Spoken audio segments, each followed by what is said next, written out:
didn't provide them because it fears a World War III. I don't think that I ever said that about ATACMS. The reason why we didn't provide them originally is because the Secretary of Defense and the U.S. military told the President that the United States did not have enough of these in our inventory to meet our basic deterrence needs for the United States. Over time, over the course of 2 years, we produced more. We produced enough to be able to supply Ukraine with somewhere on the several hundred ATACMS. So that was one piece of it. The second piece of it was that in those early months, in the period of April, May of 2022, the question of escalation was different than it was in 2024. I said in response to an earlier question that Graham asked, did we learn? And were we willing to do things later in the war that we weren't earlier in the war? And the answer to that question was yes, because we were prepared to take on more risk as this went along. We ended up providing Ukraine with a very significant number of these systems, down to the level where, again, we basically have no more to give. And the idea that they made a major difference operationally in the war has not been borne out by the evidence. So I think a lot has been put on this ATACMS decision to suggest, oh, if only you'd given ATACMS, the war would have turned out totally differently. And yet the experience of the use of ATACMS by Ukraine on the battlefield, I think, suggests that that is not, in fact, the case. This is my video update on this Thursday afternoon, April the 17th, coming to you from Larnaca, Cyprus. Let's talk about some news.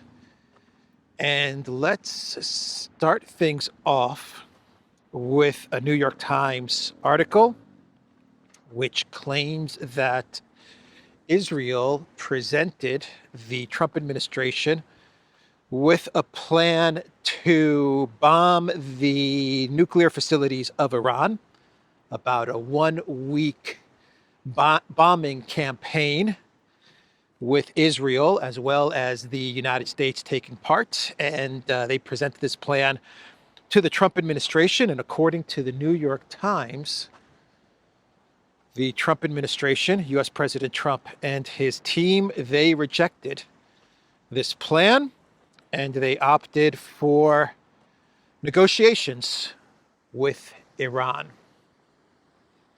The title of this New York Times article is "Trump Waved Off Israeli Strike After Divisions Emerged in His Administration.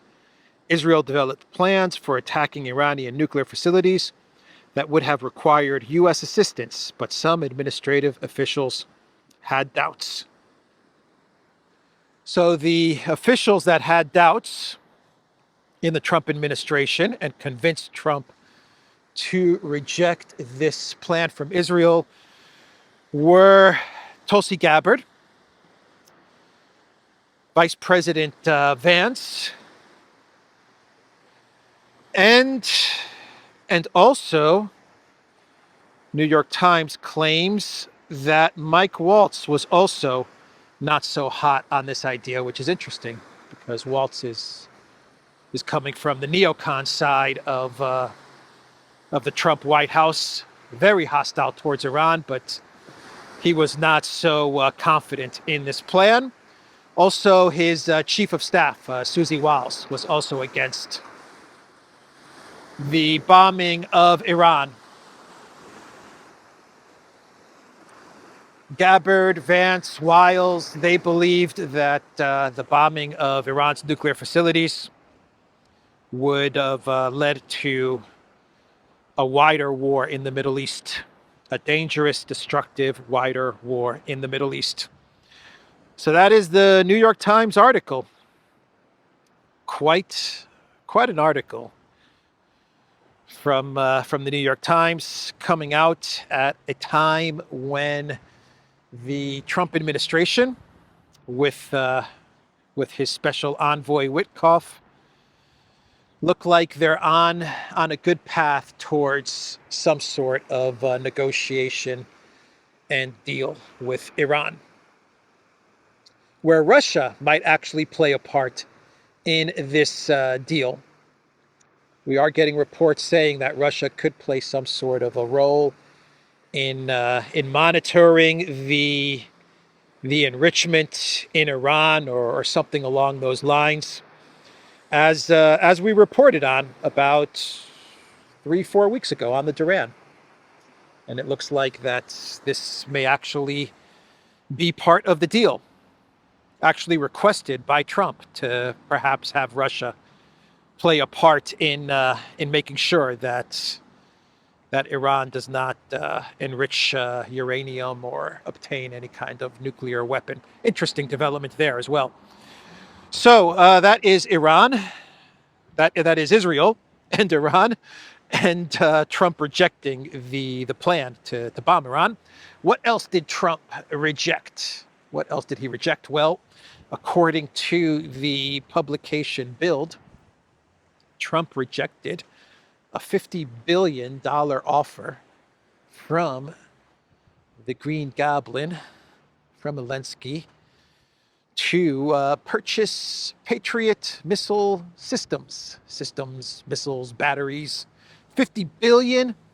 That is what Elensky offered the Trump administration. And the Trump administration said no. Nope, not interested. Actually, this restaurant is somewhere up there. Salamis restaurant. All right. Yeah, that is what Build is reporting.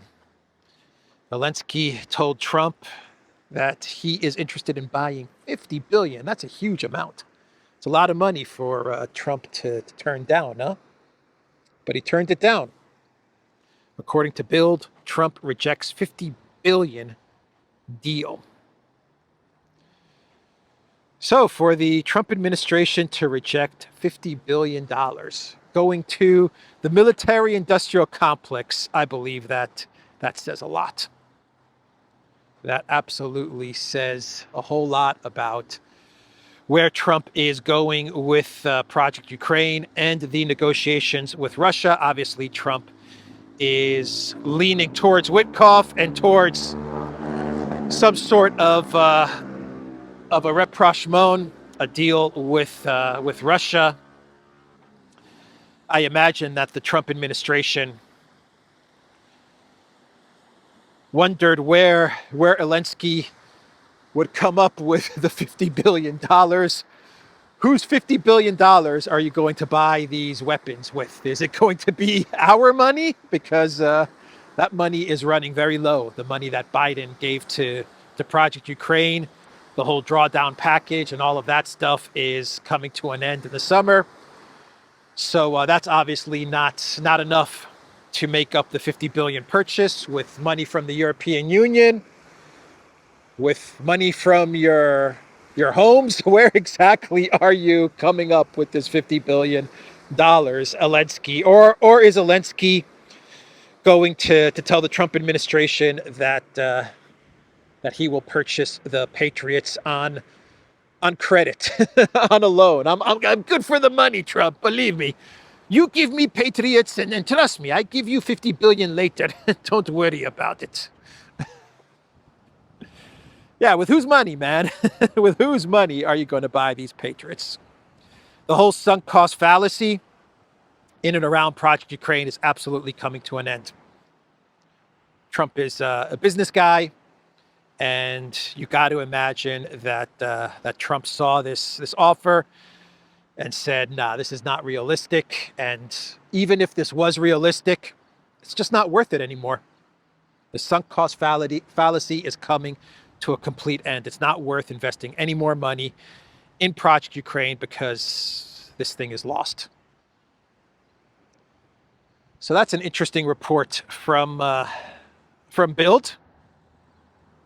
And Bloomberg is reporting that the negotiations for the rare earth minerals deal has now been decreased, the amount that the Trump administration is asking for in back pay. Keep in mind, this is back pay for the rare earth minerals deal, which, yes, is still being negotiated.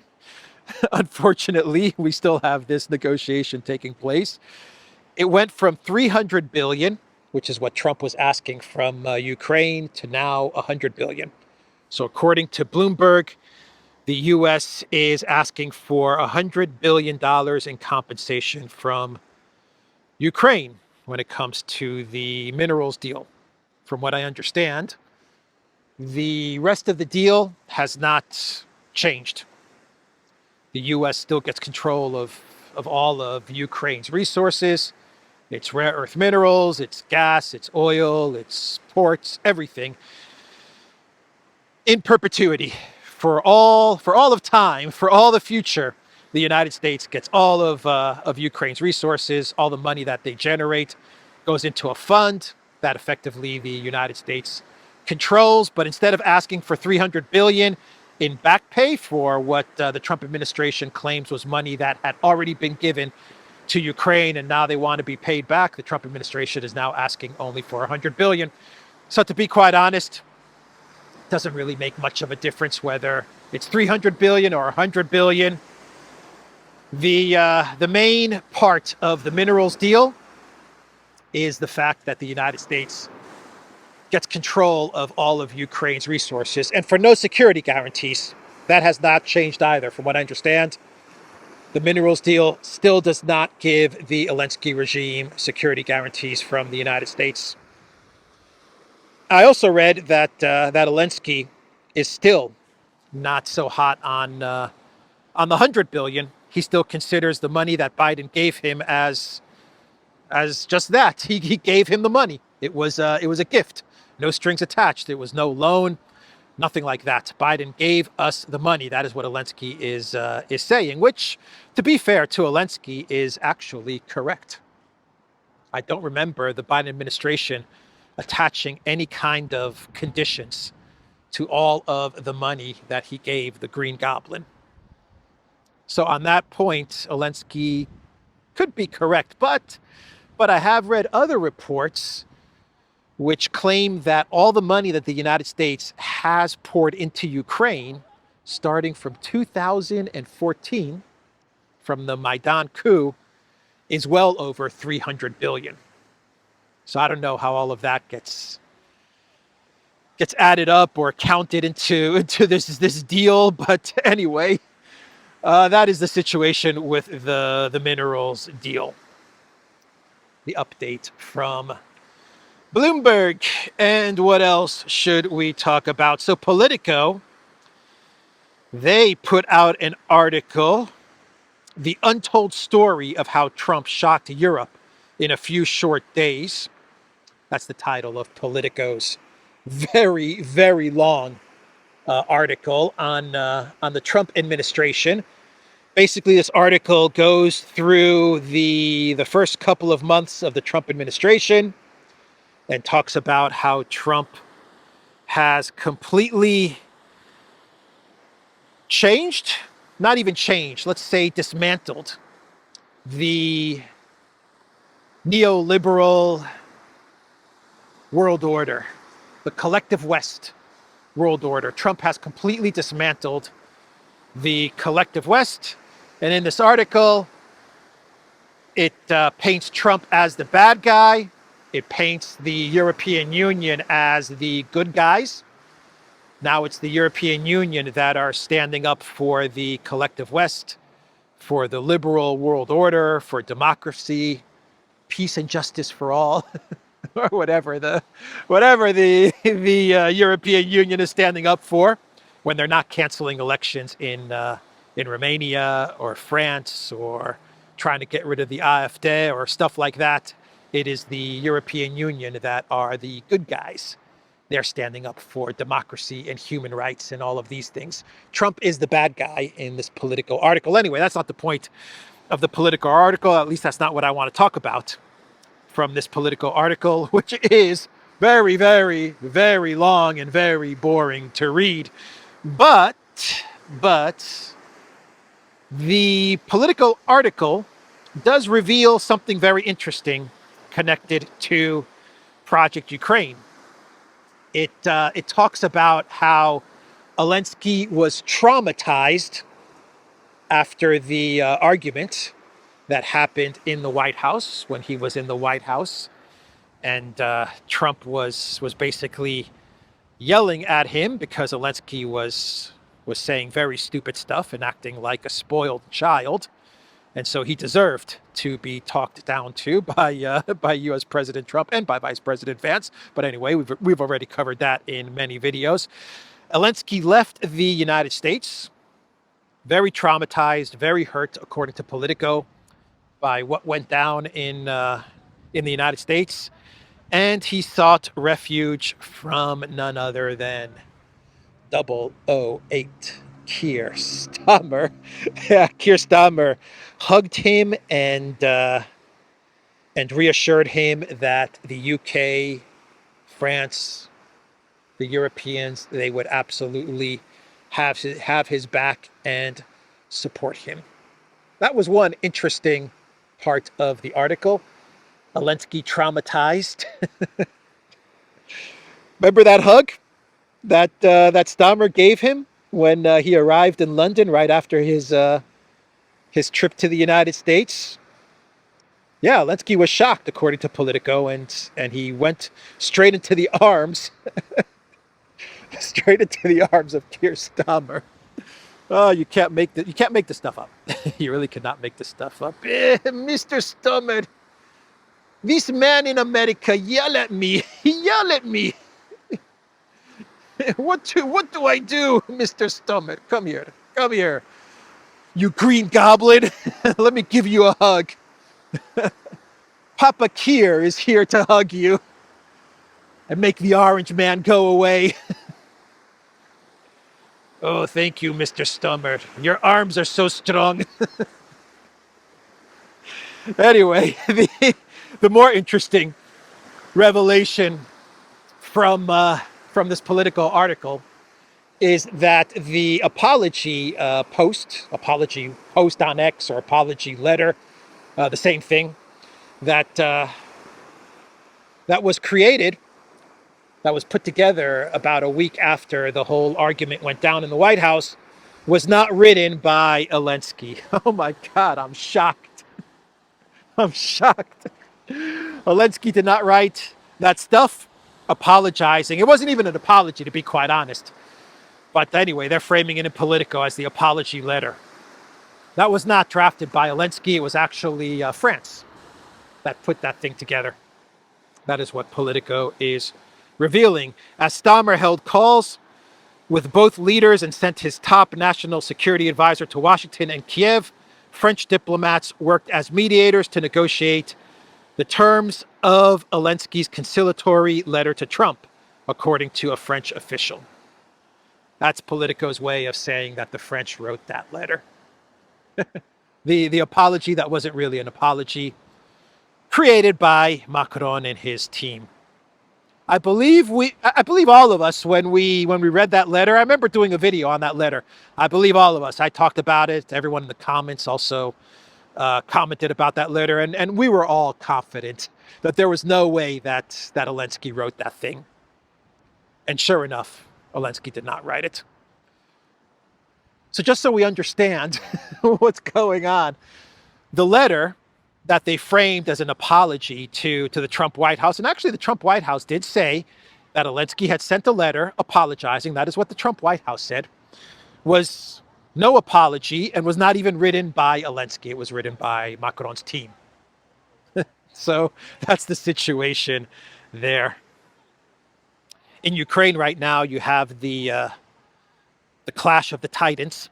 You have Elensky and Poroshenko going at it.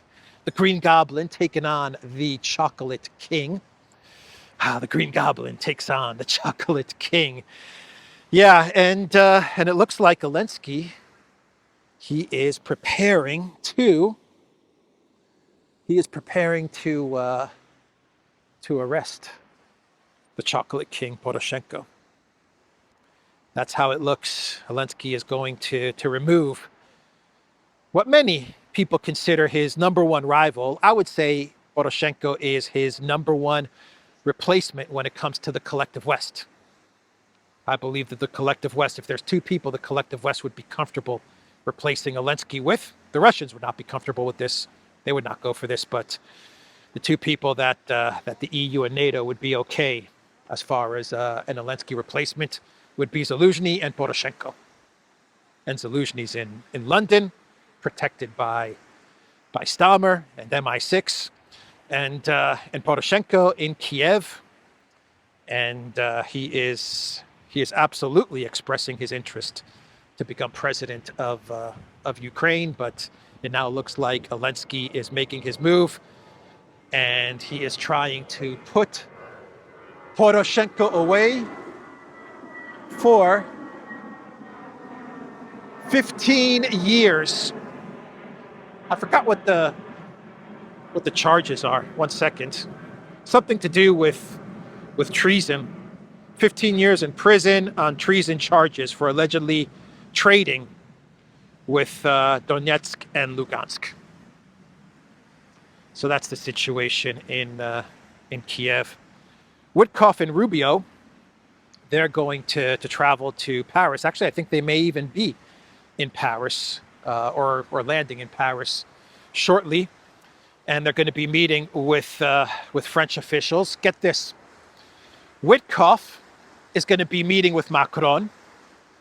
And Rubio is going to be meeting with the French foreign minister that no one knows the guy's name. But Rubio's going to be meeting with the French foreign minister, and Witkoff is going to be meeting with the president.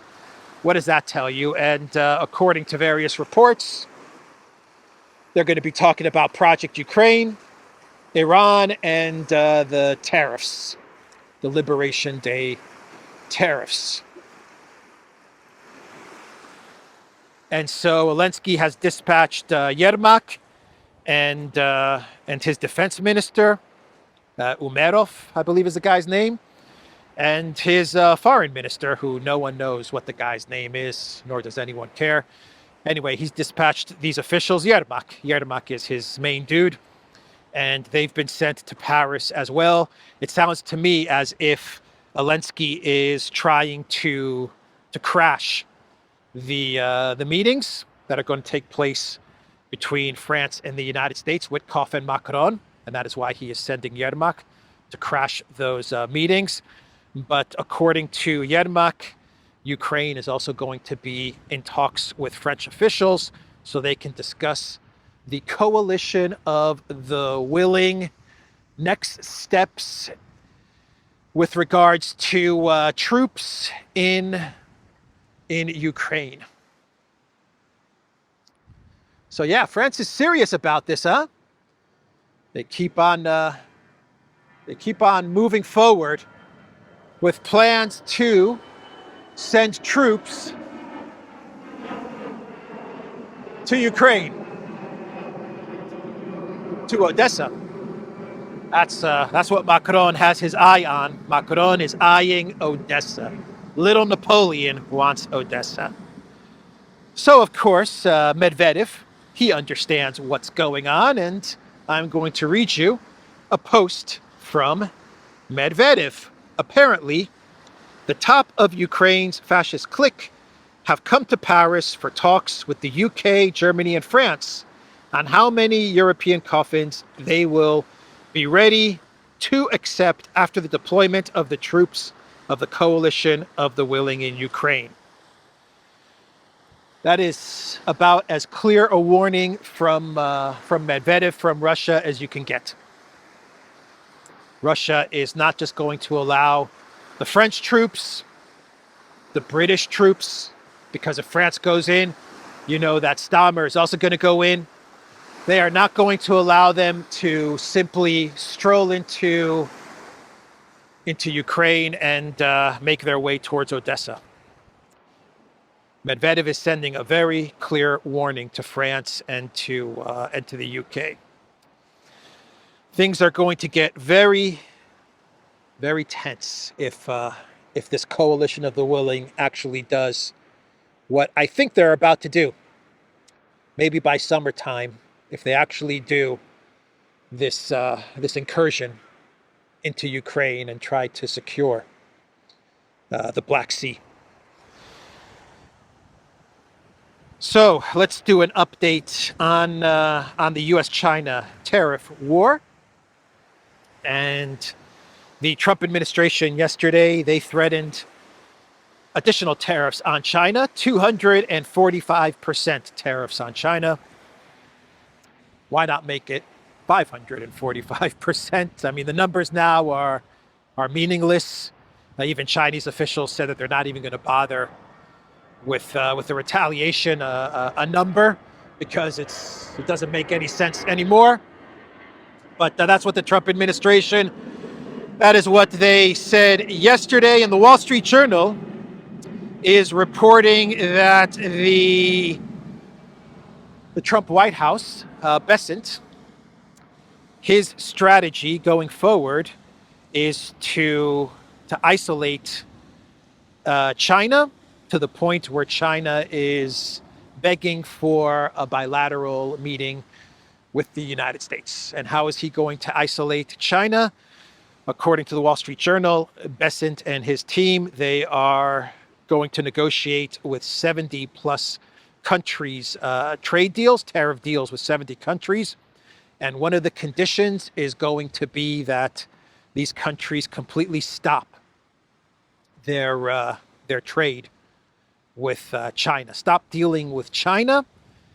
And if you do this, then you have the possibility, according to the Wall Street Journal, to have U.S. Tariffs significantly reduced or maybe even canceled, zeroed out, or taken to the 10% level, something like that. That's going to be the offer that Bessent and his team are going to make to 70 plus countries in an effort to isolate China and to make it so difficult for China that China comes to the United States begging for talks. U.S. to tie tariff deals to China curbs, according to the Wall Street Journal. Washington reportedly aims to leverage tariff negotiations to isolate Beijing. U.S. officials aim to convince trade partners to accept permanent tariff cuts in exchange for curbing their economic engagement with China, according to the Wall Street Journal. Proposed commitments may vary by country, but could reportedly include stopping China from rerouting exports through third-party nations, banning Chinese firms from setting up operations locally to avoid U.S. tariffs, and limiting imports of low-cost Chinese industrial goods. Sounds like secondary sanctions to me. Me and Alexander did a video on this. It'll be up on the Duran channel probably this evening, maybe tomorrow morning. But we just finished recording a video on this very topic, and Alexander made the excellent point that we're not talking about tariffs anymore when it comes to China. We're not talking about the U.S. protecting its industries or reindustrializing. When you go to other countries and you tell those countries to stop trading with China, or else you're basically placing sanctions on China, secondary sanctions. This is the definition of a secondary sanction. So we're moving very far away from what I believe was Trump's original idea, his original vision, which was protecting U.S. industry, reindustrializing the United States, creating fair trade deals between the United States and other countries. We're moving way, way far away from that. And now it's about sanctioning China, or placing secondary sanctions on Chinese goods. The sanctions escalator. We are on the escalation escalator when it comes to sanctions on China, because that's what we're talking about here. So what's China say to all of this? Well, according to Bloomberg, Chinese officials are saying, look, we have no problem talking to the United States and negotiating some sort of a bilateral deal, but the United States needs to stop with their aggressive talk.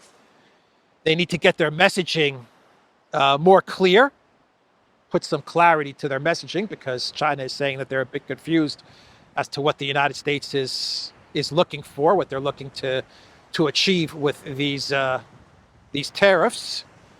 And stop with the blackmail. That is what China is saying. They're using pretty much those exact words, and they're ready to talk. This is coming from Chinese officials, according to Bloomberg. And what Trump needs to do, what President Trump needs to do, is that he needs to find a way so that he doesn't lose face. The same with China. They need to find a way so they don't lose face. And they need to find some sort of a formula where they can arrange bilateral talks, come to an understanding where they agree that they're going to decouple, let's say, to move away from each other. And we get to a controlled, managed divorce, which will deliver to Trump what he said he's looking to deliver for the United States, which is a reindustrialization and a protection of various industries. So he has to get to the point, the United States and China, they have to reach a point, I don't know how they're going to do it, where they can sit down and talk to each other. That's what they have to move towards. If they don't, then we're looking at more and more sanctions, because that's what we're talking about here. We're looking at more and more sanctions from the United States, trying to put pressure on China. It's not going to work. We've seen this with Russia. We've seen the same formula play out with Russia under the Biden administration. They thought they could pressure Russia into capitulating. They thought they would apply so many sanctions onto Russia that Russia would fold, that the government of Putin would collapse. None of that happened. We're seeing the same thing play out in a way with China. China's not going to fold. The Chinese government's not going to collapse, and we're just going to continue to escalate. So anyway, that's the update on China. And how we doing on time? Oh, we're doing okay. And we can talk about Belgium. Belgium is signaling that they are going to increase defense spending at the expense of welfare programs.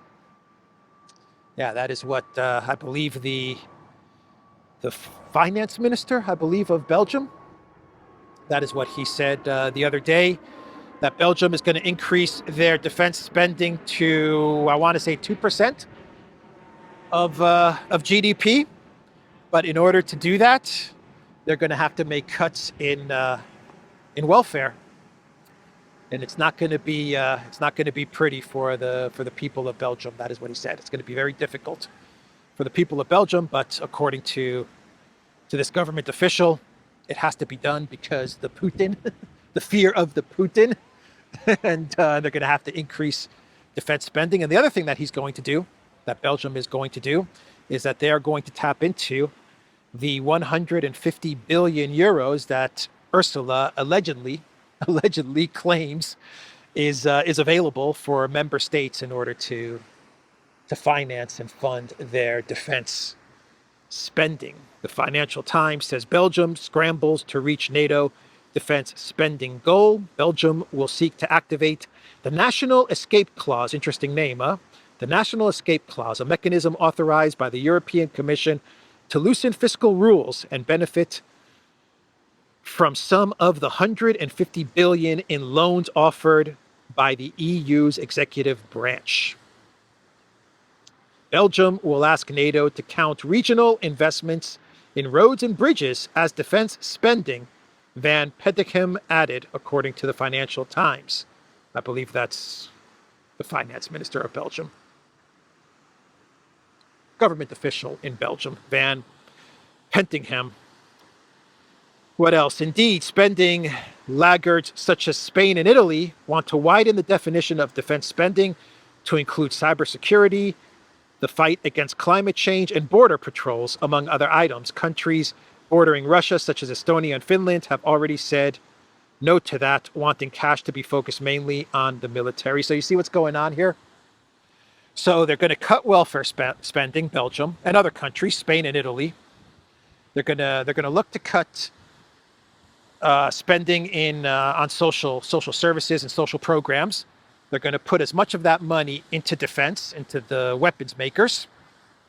And then they're also going to tap into the 150 billion that the EU says they have available as loans, as loans to member states. But what they're saying is that it's not going to go directly to weapons manufacturers, because if we build a road, or if we build a bridge, or if we put that money towards cybersecurity, well, that counts as defense spending, right? So give us the money as a loan, EU, and we're going to take this money and we're going to build a road, right? And that's defense spending.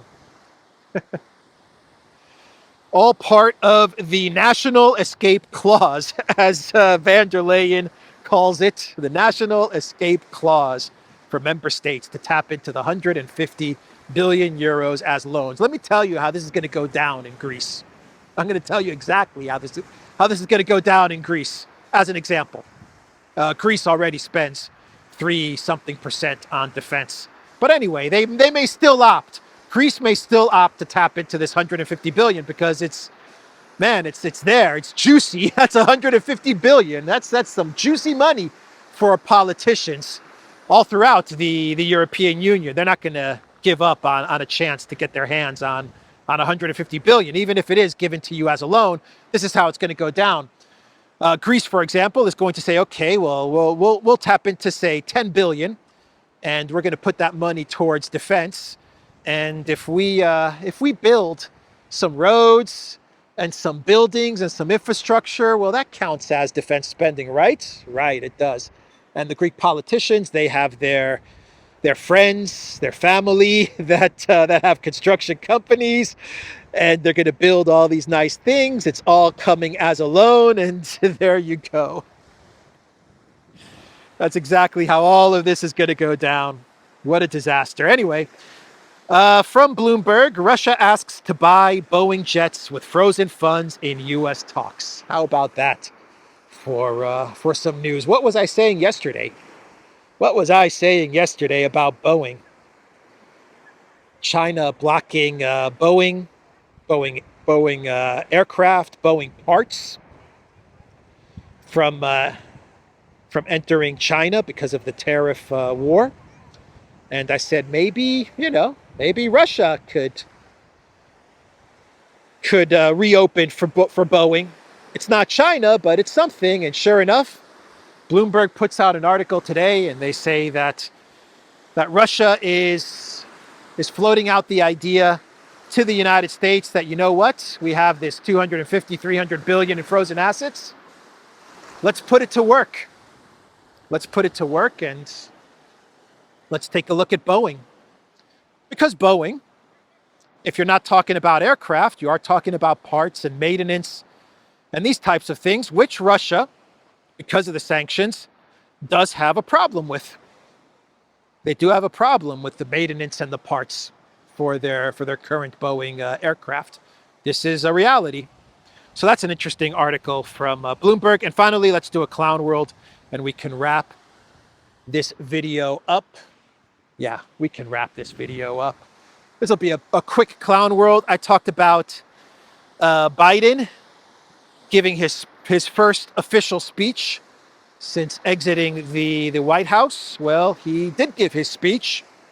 Not many people noticed. Not many people cared what Biden had to say, but the former U.S. president, he did say in his speech, where he really lashed out at the Trump administration, as expected, but he said in his speech that Trump supporters, they have no heart. They have no heart, man. That is what Biden said. Trump supporters have no hearts, plural. They have no hearts. The former president has slammed conservatives while claiming that the U.S. is more divided than ever. So this is coming from Joe Biden. Trump supporters got no heart, man. I got heart. I got heart, says Joe Biden. I think when scientists study Biden, they're going to find out that he was made up of ice cream. That's what they're going to find out. This guy was just ice cream. All of him was ice cream. Oh, boy. Anyway, that's Biden. No heart. So that's the video. I got nothing more to say. Very windy here in Larnaca. Let's see how the audio turns out. The Duran.locals.com. We are on Rumble, ODYSEE, BitChute, Telegram, Rockfin, and X. Go to the Duran shop, pick up some merch, like the shirt that I am wearing in this video. You will find a link to the Duran shop. Oh, I get it. Down below. I can't even reach around. Oh, man. There we go. Take care.